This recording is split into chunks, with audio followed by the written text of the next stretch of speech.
Chapter 6। Chapter 6 में हम लोग बात करेंगे जो हमारे मशरूम की खेती होती है, जो मिल्की मशरूम खेती हम लोग करते हैं।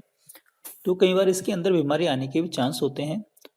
इसके अंदर मुख्यतः कौन-कौन सी बीमारी आती है और बीमारी किस प्रकार की देखने की होती है, इसका प्रमुख लक्षण क्या होते हैं, किस वजह से बीमारी आती है और उसका सही उपचार क्या होता है।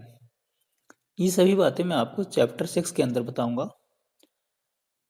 वैसे तो मिल्की मशरूम के अंदर कोई खास बीमारी आती नहीं है। यदि कोई बीमारी आ भी जाती है तो मैं आपको बीमारी बता देता हूँ कौन कौन सी आ रही हैं और इसका उपचार करने के लिए कौन कौन सी दवाई आप प्रयोग में लेके आएंगे।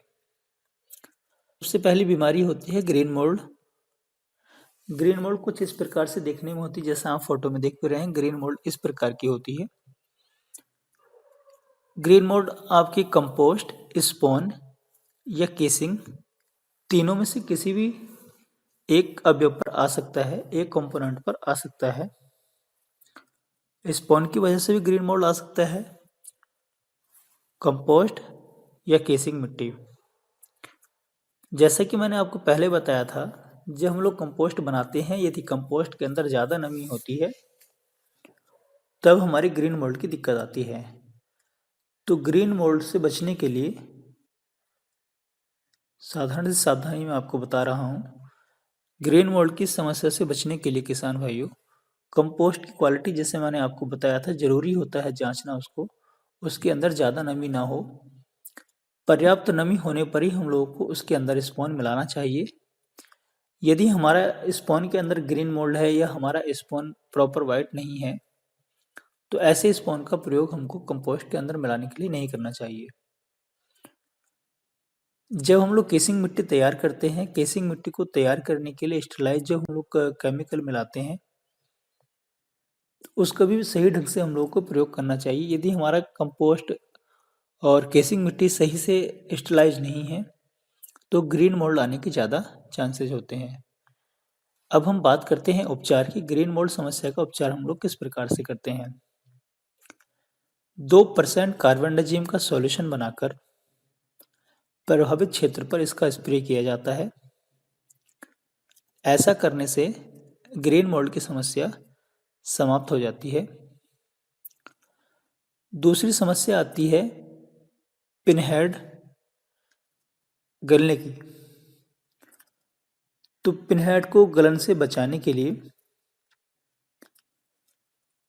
हम अपने क्रॉप रूम के अंदर ऑक्सीजन का प्रवाह, यानी कि अपने कमरे के अंदर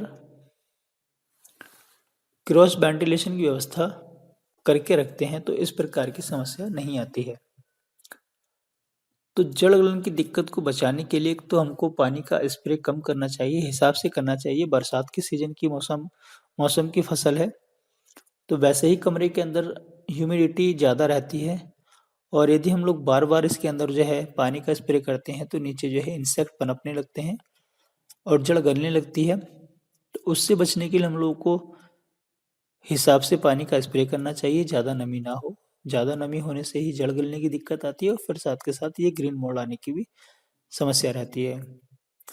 तो पानी का ये स्प्रे हिसाब से करें और जो हमारा क्रॉप रूम है उसके आसपास साफ सफाई रखें। और फिर साथ के साथ जो है अपने क्रॉप रूम के अंदर हम लोगों को रात के समय कोई बल्ब नहीं जलाना चाहिए। यदि हम लोग रात के समय बल्ब जला के कमरे के अंदर रखते हैं तो ऐसा करने से जो है बल्ब के चारों तरफ मक्खियाँ मच्छर पनपते हैं और उनके आने से जो है वो हमारे जो फ्रूट होते हैं मशरूम के उस पर जाकर बैठते हैं और अपना लार्वा छोड़ते हैं। फिर उसके बाद यह दिक्कत आना प्रारंभ होती है। तो मशरूम की खेती जो हम लोगों ने आपको बताई है, ऑयस्टर, मिल्की, बटन, तीनों ही मशरूम की खेती यह अंधेरे में होने वाली है। तो अपने क्रॉप रूम के अंदर अंधेरा रखें और इसकी खेती को अच्छे से आप कर सकते हैं। एक दिक्कत कई बार आती है मम्मी रोग। ये सबसे ज़्यादा दिक्कत जो है आपको देखने को मिलेगी बटन मशरूम के अंदर, लेकिन कई बार इसके अंदर भी आने की संभावनाएं हैं। तो वैसे तो जो है फॉर्मलिन का स्प्रे हम लोग यदि दीवारों पर, नीचे फर्श पर करते रहते हैं तो उससे कोई ज़्यादा खास बीमारी नहीं आती है। मोस्टली बीमारी ग्रीन मोल्ड की प्रॉब्लम इसमें आएगी या दिक्कत आती है जड़ गलने की। मैंने उसके बारे में आपको बता ही दिया है। तो ऑक्सीजन का स्प्रे, ऑक्सीजन का जो है व्यवस्था बना के रखें और क्रॉस वेंटिलेशन कराते रहें।